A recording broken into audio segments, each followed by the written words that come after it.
Mesdames et messieurs, en tant que porte-parole du gouvernement, ce jeudi 8 avril 2026, je me suis personnellement rendu donc à la bergerie du Maule, à Saint-Jean-de-Tholome, en Haute-Savoie. Ce que j'y ai constaté m'a profondément choqué. Non pas par la présence d'un risque sanitaire majeur, aucun élément concret ne permet aujourd'hui de caractériser une urgence absolue sur cette exploitation, mais par la brutalité des méthodes employées et le déséquilibre manifeste entre la situation réelle et la réponse administrative imposée. Nous parlons ici d'un éleveur, Jean-Marie Delavigne, d'un homme de terrain, respectueux de ses animaux, engagé dans une approche raisonnée de son métier. Nous parlons d'un troupeau sain, suivi, connu, et non d'un foyer infectieux incontrôlé. Pourtant, l'État français a choisi d'intervenir comme s'il s'agissait d'une crise majeure. C'est donc une rupture totale de principe. Le principe fondamental de proportionnalité semble avoir été ignoré. Parce que imposer une vaccination sous contrainte avec possibilité d'intervention forcée dans un contexte où la maladie n'est pas transmissible à l'homme, dans un contexte où les cas sont inexistants ou alors extrêmement rares sur le territoire, aucune alerte sérieuse n'est documentée. Il faut donc se poser une question, et cette question, elle est grave. Sommes-nous encore dans la protection sanitaire ou déjà dans l'automatisme bureaucratique? C'est une fracture entre l'administration et le monde paysan.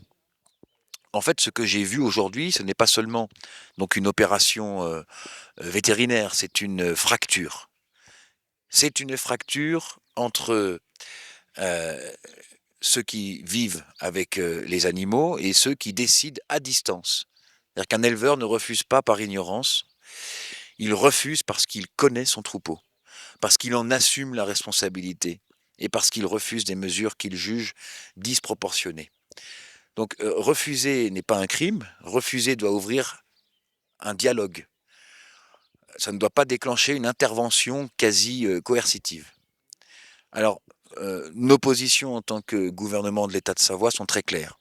D'abord, face à cette situation, nous portons plusieurs principes clairs. Primauté du dialogue.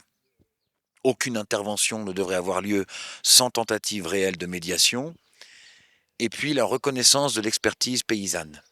C'est-à-dire qu'un éleveur n'est pas un exécutant administratif. C'est un acteur plus que compétent, responsable et enraciné.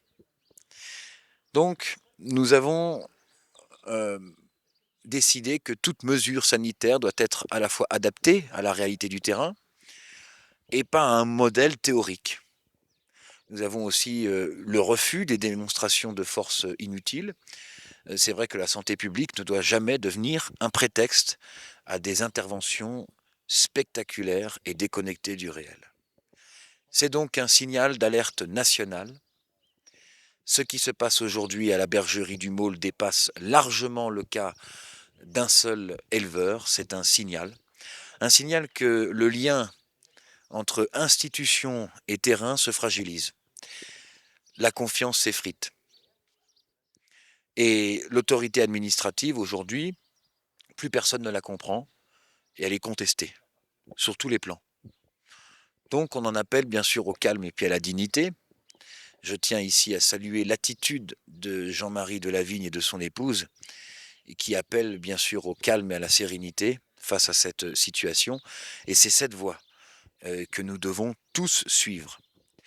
Le soutien, lui, doit être pacifique, respectueux et digne, car la légitimité d'une cause se mesure aussi à la tenue de ceux qui la défendent.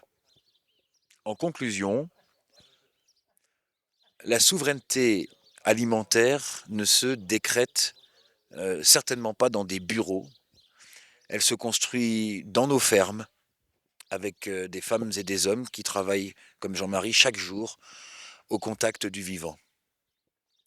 Alors si nous voulons, je dirais, préserver cette souveraineté, nous devons respecter ce qu'il apporte et écouter avant d'imposer et agir avec mesure plutôt qu'avec rigidité.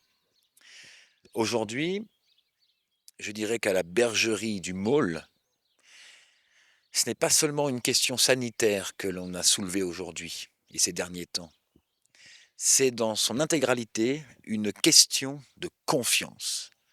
Et cette confiance, lorsqu'elle est brisée, eh bien, est toujours longue à reconstruire, si elle se reconstruit.